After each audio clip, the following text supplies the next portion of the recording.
Welcome to Off the Grid, a podcast for small business owners who want to leave social media without losing all their clients. Let's go off the grid. Okay. Let's go off the grid. Okay. I know that you really want to put your phone away. Yeah. Let's go off the grid. Hello and welcome back to Off the Grid, a podcast about leaving social media without losing all your clients. I'm your host, Amelia Ruby. I am the founder of Softer Sounds Podcast Studio. And on this show, I share stories, strategies, and experiments for growing your business with radical generosity, energetic sovereignty, and no or minimal social media presence. We are currently wrapping up season 3 of Off the Grid. This is the penultimate episode of the season. And today I'm really excited to hop on the mic solo to talk to you about one of my favorite topics, success. Before we dive into that, I of course want to remind you that this podcast is paired with a pretty awesome free resource. It's called the Leaving Social Media Toolkit, and it includes the 3 tools that I used to leave social media and start my business without it. Inside, there's a 5-step plan for leaving any social media platform, my list of 100 ways to share your work off social media, and a creative marketing experiments database. Those tools pair with the first 4 episodes of the show. So if you're brand new here, grab the toolkit at offthegrid.fun/toolkit and then head back to our very first episode so you can get all the goodness and all the teaching that I have to offer in those early days and present days. And then you can meet me back here for our conversation about success. So if you're a longtime listener, thank you for being here. Thank you for listening. As we near the end of season 3 of the show, I am just so grateful for everyone who tunes in. This season, we've seen our weekly episode numbers really go up to or even surpass 1,000 downloads the first week each episode comes out, which makes us a small but mighty show. You know, in the grand scheme of things, we're not out here doing big bucks with the advertisers. You're not going to hear a Squarespace partnership on this here podcast.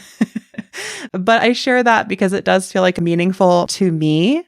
We're also coming up on 100,000 downloads overall, which honestly surpasses some of my wildest fantasies when I started this show, that it would ever grow that much. And I get a little choked up thinking about it. I'm just really excited for what else is to come. And again, really, really grateful that you're here listening and that you've been a part of it. I mean, if you press play today, you are one of those almost 100,000. And I find myself a little bit speechless for how much that means to me. I think that that's actually a nice reflection to take us into this episode, because today's episode is all about success and what I've learned about success in my first 3 years of full-time self-employment and many more years of part-time self-employment.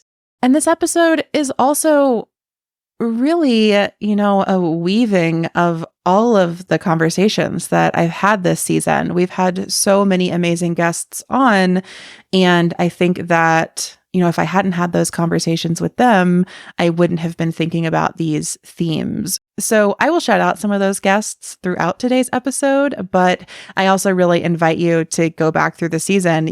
There is not a single skippable episode in it, in my opinion. And I don't take that lightly because I am an episode skipper, y'all. I tend to not listen to a whole podcast. I really just cherry pick my faves, but I work really hard to make sure that every episode of Off the Grid is well worth cherry picking. So without further ado, let's go ahead and dive into today's episode, Success is a Cycle.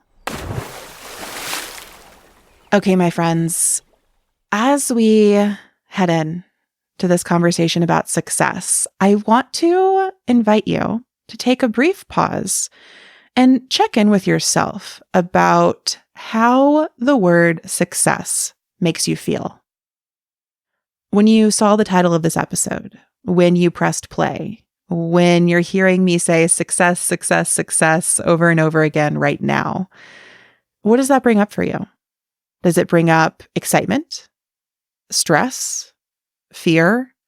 Did you hesitate to play this episode? Did you smash play as soon as you saw it on your phone or in your podcast player? Like, what does the idea of success bring up in your body right now? How are you relating to it these days?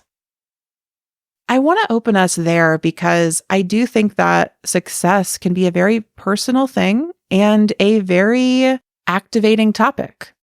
And what we're going to do in today's episode is really reframe success. We're going to talk about what I don't think success is, and then tell you what I do think success is. And then at the very end of the episode, I'm going to share my personal definitions of success, one that I wrote when I launched Softer Sounds that has just been such a guidepost for me. So stick around to the end if you want to hear that. But now that we've checked in with ourselves, I'm going to invite you to take one deep breath with me, inhaling together and exhaling together. Let's release anything we're carrying into this conversation about success. And I'm going to kick us off by giving away my whole thesis at the beginning, as I often do, and telling you that today I want to argue that success is not about goals. So let me start by breaking that down. I think that in our society, when we think about success, we have a sort of like mountainous image of success. And it's like, I'm at the bottom of this mountain, way down here. I want to be at the top of it, way up there. And I need to set some goals and work really hard to get myself from down here to up there in X amount of time. And once I do that, I'll be a success, right? I think this is so often how we think of it. It's like, I'm here, I want to be there. I'm going to get myself there with the help of goal setting and hard work. And then once I get there, that's success. It's quite literally a finish line. We expect a trophy at the end. And we anticipate a huge flood of positive feelings that will come when we achieve the success that we've set out to achieve. And I think for many of us, the clue that this narrative of success is wrong, that it doesn't actually work that way, the clue is that we achieve a major success, right? We like hit a milestone in our life. We work really hard and we get something we really, really want. And then that flood of positive feelings never comes. And that's our clue that like, this is not the game. Like maybe success isn't what we thought it was. Maybe it's not about climbing these mountains, running these races, getting to the finish line, getting the trophies, checking off the box, getting the certificate, the degree, finding ourselves on the other side of that milestone. I can tell you from my own personal experience, I put 7 years of my life into grad school, wrote a dissertation, got my PhD, and then at the end, mostly felt empty inside. And in my head, the narrative was, isn't this what I've been working toward for 7 years? Shouldn't I feel awesome about achieving it? Shouldn't I know I'm successful now? And I literally felt nothing. A little bit of malaise, some confusion, disappointment, but I certainly didn't feel like a success. And so I think in our society, success has become conflated with achieving goals. I really think that like SMART goals, to use the acronym, have had a lot to do with this from like just me surmising. But this idea that if we can set specific, measurable, achievable, relevant, and time-bound goals, then we will accomplish all of our goals and be a success. I think that's a big part of it. And I think that for many of us, we think that if our goals are smart enough and we keep accomplishing them often enough, then we will be a success and we will feel like a success. And other people will see us as a success. And it's never just about the one success, right? Because once we are a success, then we need to set a bigger goal, a better goal, faster, stronger, smarter goals, right? To continue being a success. We have to keep moving the goalpost over and over again That's how it becomes this whole roadmap of goals. And the finish line gets so far off. And once we get there, there's another one. There's also a piece here about who sets or determines those goals. Because sometimes our goals are intrinsically motivated. We want something and we go after it. But often, I think that we pick up goals from our cultural context and the scripts that we see other people living. I mentioned grad school, right? Academia is a script. I'm meant to move from undergrad to a master's program to a PhD program, do research, write a dissertation, get my PhD, go into a postdoc, get a associate professorship, move up the ladder, get tenure, etc. That's a roadmap. That is a series of goals that just keeps going and going and going and going. And theoretically, if I'm on that path and keep moving down it, I'm a success. That whole script was created by other people and given to me as a 22-year-old as something that I should want and be doing and a way to achieve success. And I did it for a while. It wasn't until I got the PhD that I was like, oh, no. This roadmap is not for me. This is not my script, not my path. I'm stepping off this. I'm doing something else. And many people perceive that as a failure. In my dissertation defense, I was told that it was a shame I was not continuing on this path. I talked about this in a different context in my season 2 episode on the online business growth escalator.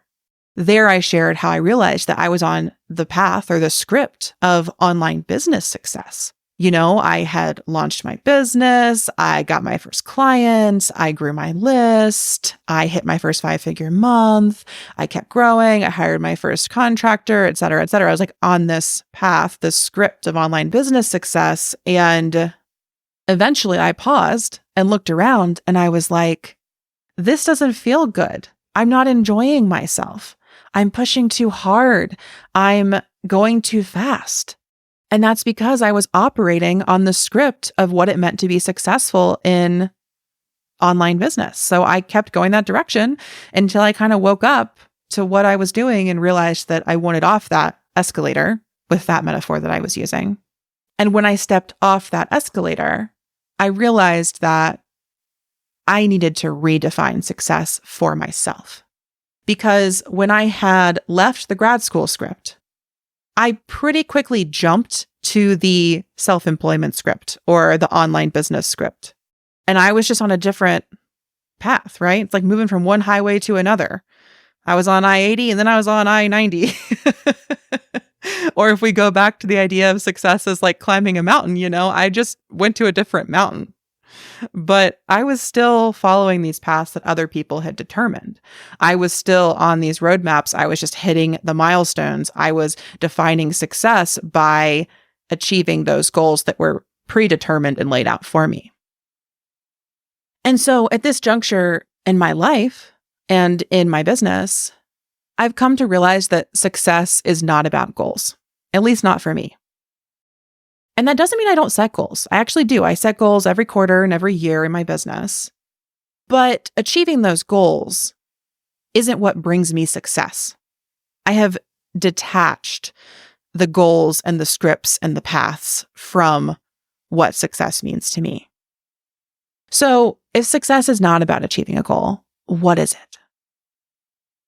I think that success is a feeling. And I think it's the feeling that what you're doing and how you're being are in alignment with what you want. Which sounds very simple, but in practice can be pretty challenging to achieve, right? Success for me is when my actions and my attitude align with my desires. When the things I'm doing and how I'm being align with what I want.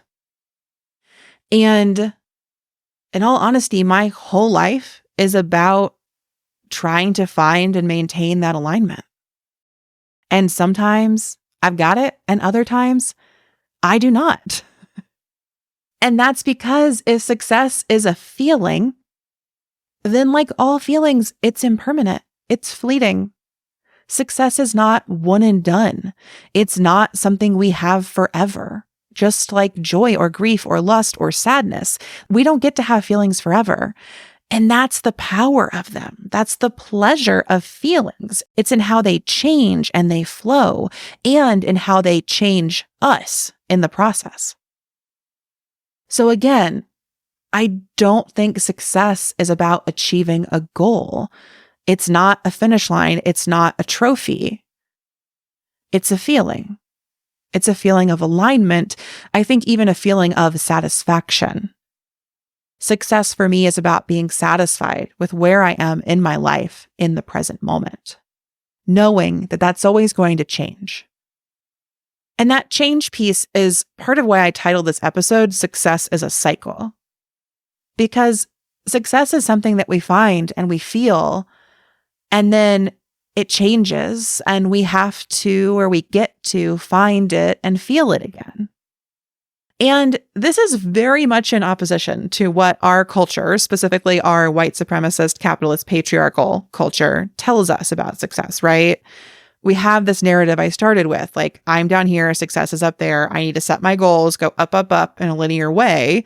And once I get there, I'll be a success, except wait, hold on, I gotta keep going up. Like, now I gotta get to the next up there. And this is the capitalist model of growth, that everything should be up and to the right forever, particularly our profits. And I think that even if we're pretty good about realizing this isn't how life works, maybe we know that life is not about like being happy and just getting happier and happier and happier and happier forever, right? But I think even if we know that in the context of our life and our general emotions, I think that often in our businesses, we take on this up and to the right trajectory unconsciously, or at least unintentionally. So many of us believe that we should be increasing our revenue and income year over year over year over year. And we set that as the definition of success in our businesses, like de facto definition of success. I'm guilty of doing this myself. I certainly have raised my revenue goal every year that I've been in business so far. And, I talk a big talk about how I'm going to lower it, but I really have to stay in conversation with myself about when is that going to happen.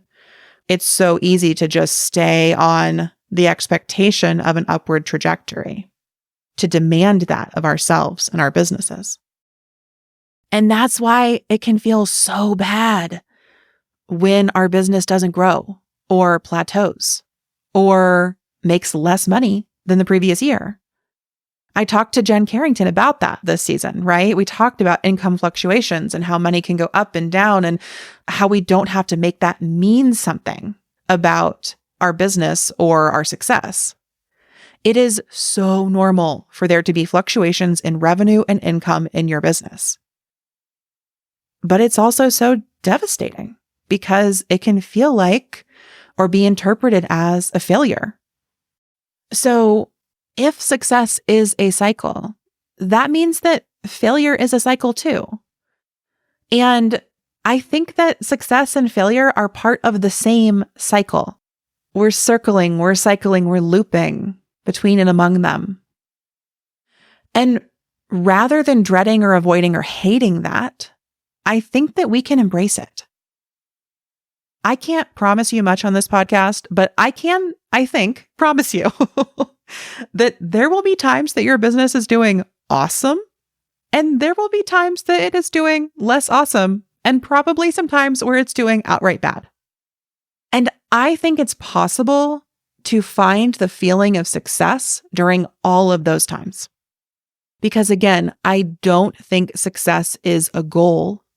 I don't think success is about achieving milestone after milestone on this script or roadmap that people decide we should want.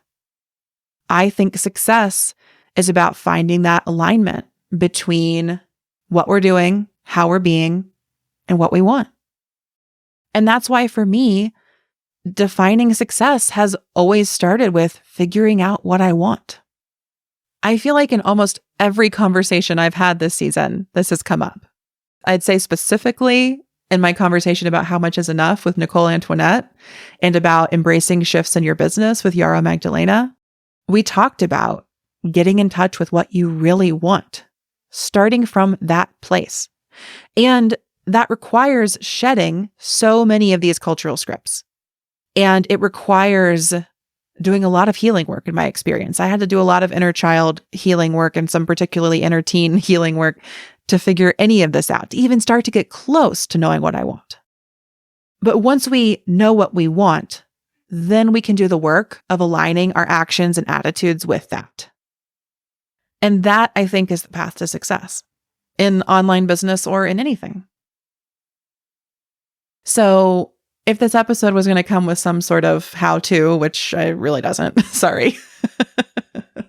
This one's a thinker, not a doer. But really, I think that the lesson that success is a cycle is all about figuring out what you want and pointing yourself in that direction. That is literally what I do every day in my business and in my life. And honestly, I feel successful most of the time. Not all the time. I definitely still get hooked in and activated by a low revenue month or by having fewer clients than someone I'm comparing myself to or by all sorts of things. But when I can really return to that alignment with what I actually want, I often find that I already have it. And again, I think the feelings of success and satisfaction are close cousins, at least in my experience. So I promised you that at the end of this episode, I would share my definition of success and how I'm working with it right now. And, at any given time, I'm probably juggling a few definitions of success in different areas of my life. What it means to feel success in my relationships feels different than in my business, than in my family, than in my domestic projects. There can be layers to this. But I do have a working definition of success in my business and what it feels like. And I thought that I would share it here with all of you.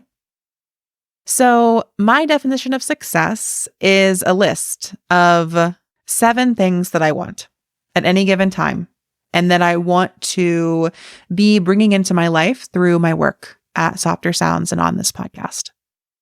So here are those 7 things. I want to feel energized and inspired by my work. I want to have enough money for life and fun and future and community.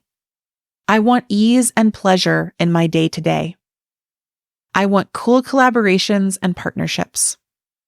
I want regular time off for travel, rest, and joy.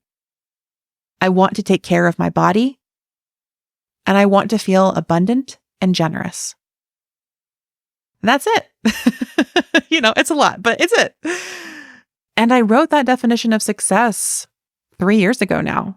And I think that why it still feels so present and so true is because I really tapped in to the truest things about what I want. I didn't get caught up in smart goals, Nothing about that list is particularly specific, measurable, achievable, relevant, or time-bound, right? It's a list of my deepest desires for my work. And when I orient myself toward those things, that's when I find success. And sometimes I'm making a lot of money, and sometimes I'm making a lot less money, and sometimes I have a ton of clients, and sometimes I have no clients, and sometimes the podcast gets 1,000 downloads in 2 days, and sometimes it gets 100 downloads the first day. And none of that has anything to do with whether or not I feel success.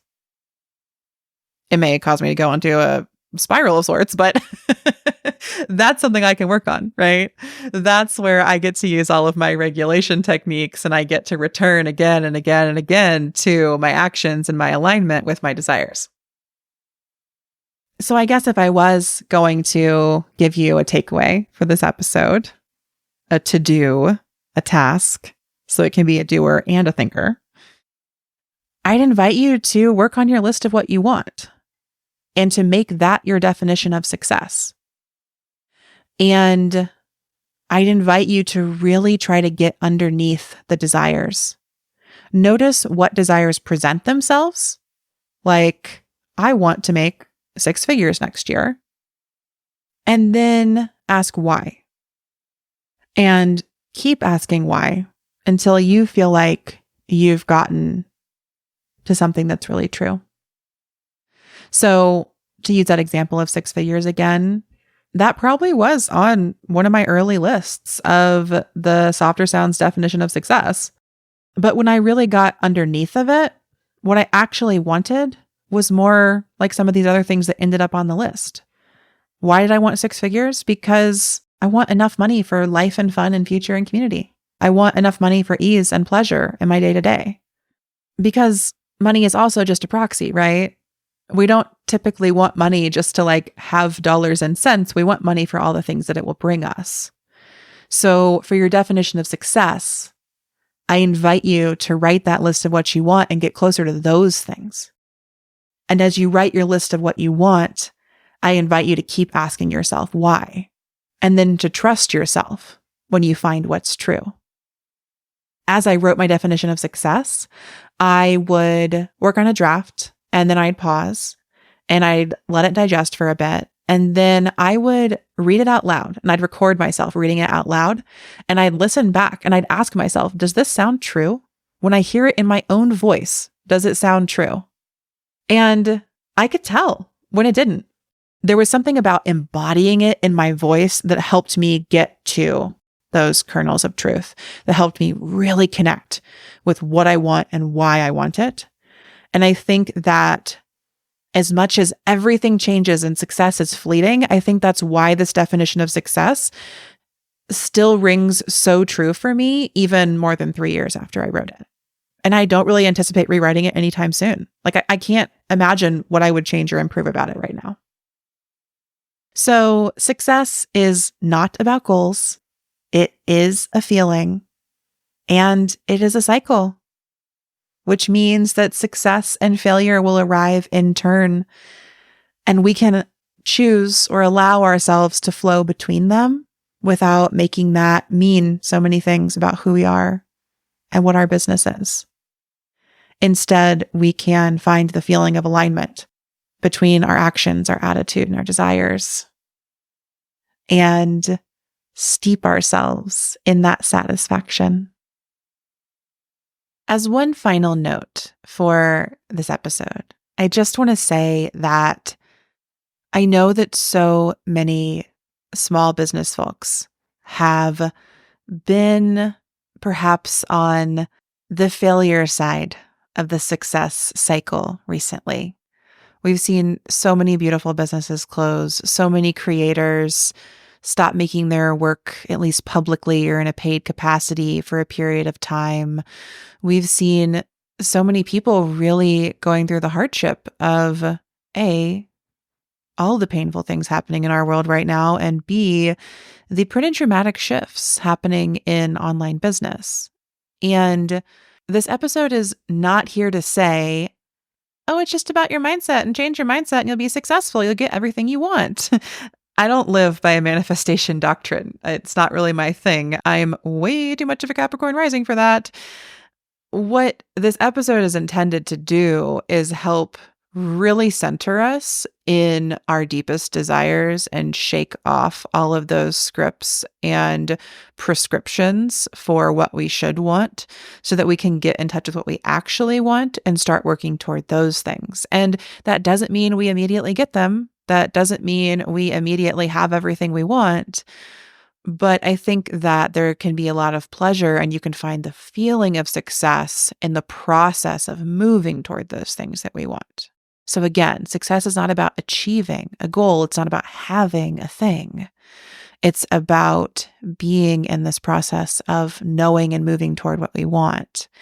And many of my most favorite people that I've met through this show and through Softer Sounds over the past few years, honestly, quite a few or many of them have closed their businesses, but they're still so clearly in the process of finding and moving toward what they want. And sometimes that does look like shutting down a business. And there can be a lot of sadness and grief in that. I think that sadness and success can live side by side. we can be sad and satisfied. So again, this isn't about manifesting whatever you want by writing a list of what you want and then you'll just have it. It's about crafting a life where you're oriented toward those things you want and you find pleasure, ease, satisfaction, joy, and sadness, grief, stress even, in the process of moving toward those things. Some of my most successful days are my stressful days sometimes. And that's okay. I embrace that. So I hope that this episode has served you in some way, whether you are feeling like you're in a particularly successful moment of your business or you're struggling to understand what's happening right now. Perhaps you feel like you're failing. Perhaps success feels really far away.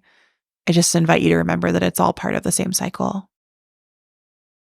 Thank you so much for tuning in to this episode of Off the Grid. It's been a real pleasure to explore these ideas with you today. And if you do write your own definition of success, if you make a list of the things that you really, really want, I hope you'll send it to me. You can email me at hi@softersounds.studio, or you can send me a voice note through SpeakPipe. I'll put that link in the show notes. If you want to read your definition of success, your list of what you desire out loud to me, I welcome that. I will receive it, mirror it back to you, and hold that space for you to really feel it and find it.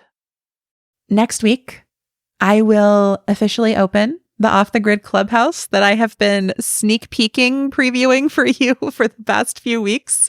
So stay tuned to your podcast feed and your email inbox to get an announcement about how you can join the Clubhouse this summer, because next Wednesday will be our final episode of the season before we take a break for 2+ months while I regroup, reconvene, and prep for season 4. So the Clubhouse will be open all summer.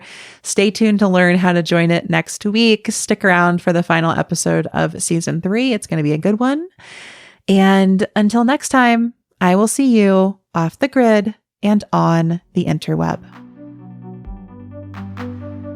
Thanks for listening to Off the Grid. Don't forget to grab your free Leaving Social Media toolkit at offthegrid.fun/toolkit. This podcast is a Softer Sounds production. Our music is by Melissa Caitlin Carter of Making Audio Magic, and our logo is by Natelier Studio. I'm your host, Amelia Ruby, and until next time, I'll see you off the grid and on the interweb. Let's go off the grid. Okay. Let's go off the grid. Okay. I know that you really want to